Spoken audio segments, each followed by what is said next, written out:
ఈ చల్లటి వెదర్లో వేడి వేడిగా స్నాక్స్ తినాలనిపించింది. అప్పుడే ఫ్రిడ్జ్ డోర్ ఓపెన్ చేయగానే నిగనిగలాడుతూ అయితే క్యాబేజీ కనిపించింది.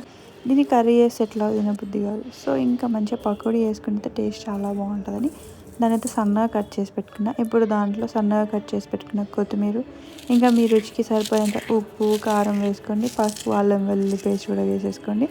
ఇంకొంచెం టేస్ట్ బాగుండాలని ఒక 1/2 టేబుల్ స్పూన్ ఓమని బాగా నలిచి వేసేసా.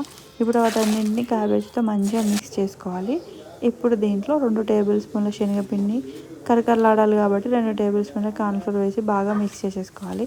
దీంట్లో ఇది ఫ్రెష్గా ఉంది కాబట్టి వాటర్ అయితే నేను ఏం వేయలేదు. కావాలంటే మీరు వాటర్ వేసుకొని బాగా మిక్స్ చేసుకోండి. స్టవ్ పైన ఒక కడాయి పెట్టుకొని ఆయిల్ బాగా హీట్ ఎక్కిన తర్వాత ఇప్పుడు వీటిని పకోడీలా వేసుకోండి. ఈ పకోడీలు వేసిన తర్వాత అయితే లో ఫ్లేమ్లో పెట్టుకొని వేసుకోవాలి, లేదంటే కరకరలాడే పకోడీ రాదు, ఆయిల్ ఆయిల్ పకోడీ వస్తుంది అనమాట. ఇదైతే మంచిగా క్రిస్పీగా రెడీ అయింది. టేస్ట్ చాలా బాగుంది. మీకు కూడా తినాలనిపిస్తే మీ ఇంట్లో ఉంటుంది క్యాబేజీ, మంచిగా హ్యాపీగా ప్రిపేర్ చేసేసుకొని తినండి.